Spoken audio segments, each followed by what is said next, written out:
According to the Journal of Adolescent Health, an article by Laura Duberstein-Lindberg, Isaac Bedau-Zimmett, and Heather Boonstra titled Changes in Adolescents' Receipt of Sex Education says that there has been significant declines in adolescent females' receipt of formal instruction about birth control. The federal government should require that adequate sex education be a part of every public school's curriculum. Today, I'm going to be explaining how the federal government requiring sex education in public schools could slow the cycle of poverty. I'm going to start by explaining how teenage pregnancy is a major factor in predicting if the cycle of poverty will continue. Then I'm going to explain how a solution to this is the federal government requiring that sex education be a part of public school curriculum. Finally, I'll explore what a world with public school sex education could look like. To start, have you ever thought about the connection between teenage pregnancy and poverty? Well, teenage pregnancy is a major factor in predicting if the cycle of poverty will continue. An article titled Teen Pregnancy Prevention in the National Conference of State Legislatures, or NCSL, states that teenage pregnancy is strongly linked to poverty because of the way that teen pregnancy disrupts young women's education. According to the Centers for Disease Control, only 50% of women who give birth as a teenager receive their high school diploma by the age of 22, compared to the 90% of women who do not give birth as a teenager receiving a diploma. According to the NCSL, not receiving high school diploma can lead to significantly more negative economic opportunities and earnings later in life. This is logical because without a high school diploma, you can't go to college, and not going to college makes it more difficult to find a well-paying job. Teenage moms not being able to find a well-paying job can also lead to a cycle of them having to rely on public assistance. An article titled The High Cost of Teen Pregnancies in Fact Forward states that 50% of teen moms will begin receiving welfare within 5 years of the birth of their first child. Another reason teenage pregnancy is such a large factor in predicting the cycle of poverty is because of the adverse effects that teen pregnancy has on the children of teen mothers. According to youth.gov, an article titled Adverse Effects states that children born to teen mothers are more likely to be incarcerated during their adolescence, have lower school achievement, drop out of school, and become pregnant as teenagers themselves. A lot of things that children of teen mothers have to deal with are because of the low socioeconomic status that often comes with teen pregnancy. If a teenage mother is stressed about money and is working hours that don't align with motherhood, that their children can be missing out on attachments and support that are needed for them to succeed in school and just life in general. If a child is more likely to be incarcerated as an adolescent, has lower school achievement, and is more likely to become pregnant as a teenager themselves, these are all just things that show that teenage pregnancy can lead to the cycle of poverty. Finally, in an article in The Atlantic titled The Consequences of Teen Motherhood Can Last for Generations, Elia Wong explains how teenage pregnancy negative effects can persist for multiple generations. According to a study in PLOS1 titled The Multi-Generational Effects of Teen Adolescent Motherhood on School Readiness, a population-based retrospective cohort study by Elizabeth Wall-Wheeler states that a grandmother having a child as a teenager is a strong predictor in school unpreparedness in her grandchild, even if the grandchild has a mother who gives birth as an adult. The study shows that school readiness is associated with having neither a teen grandmother or mother. Wall-Wheeler says many of the children and grandchildren of teen moms struggle academically, not because they're unintelligent, but because they're poor. Poverty can distract them from learning and undermine their achievements in the classroom. So with all of this being said, what is the solution to teenage pregnancy being such a large factor in predicting poverty? The federal government can require that medically accurate sex education be a part of public school curriculum. According to an article written by Peggy Rowe titled States' Rights or States' Wrongs, the constitutional argument for medically accurate and comprehensive sex education, currently only 29 states require that sex education be a part of public school curriculum. Among those 29 states, only 17 require that sex education is medically accurate, and only 20 require that they give information regarding contraceptives.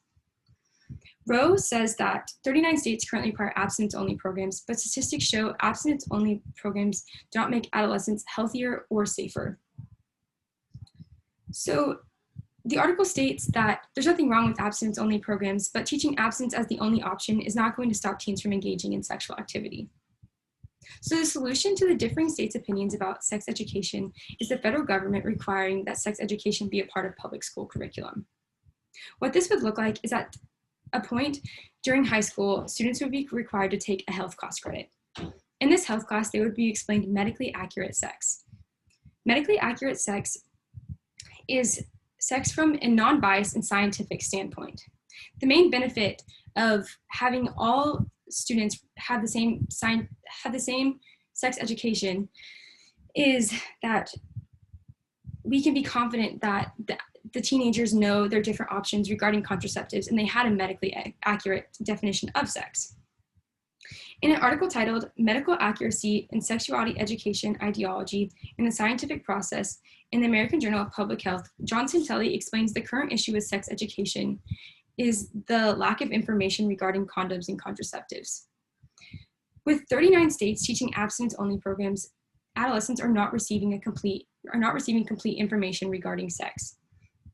Santelli explains that abstinence-only programs teaching abstinence as the only option, abstinence-only programs teach abstinence as the only option, so they are not teaching about the benefits of contraceptives and how they can be correctly used. With the programs the federal government would require, they would give teens a full view of sex and the different contraceptives and protections that they can use. The required sex education would give teens a full view of what they need to know to safely and healthily have sex. So what does a world where sex education is required in public schools look like? In a future where sex education is required in public schools, the cycle of poverty could be ended for many families. I claim that the cycle of poverty could be ended for many families because with adequate sex education, with the government providing a full view of adequate sex education, many teens could stop getting pregnant at such a young age. If adolescents have a full explanation of contraceptives and how to use them, and they see them as a safe way to have sex, they are more likely to use them and less likely to become pregnant. And because teen pregnancy is such a strong factor in predicting if the cycle of poverty will continue, more teens using contraceptives can slow the cycle of poverty.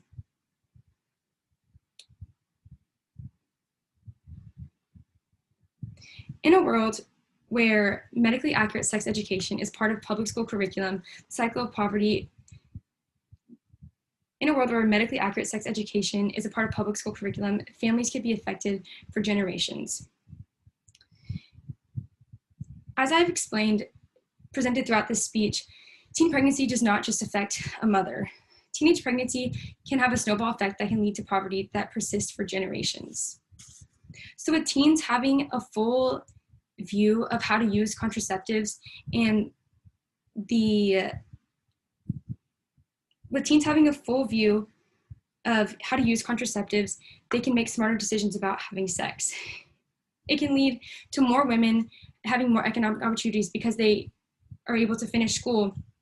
It can lead to children who are in a stable home and have better education. And finally, it can lead to the cycle of poverty, to the cycle of teen pregnancy that can persist from generation to generation, ending in many families. There are so many economic, emotional, and health benefits of parents waiting until they are financially and emotionally stable enough to have a child. If implementing sex education in public schools could save only a few families from the cycle of poverty, why wouldn't we do this?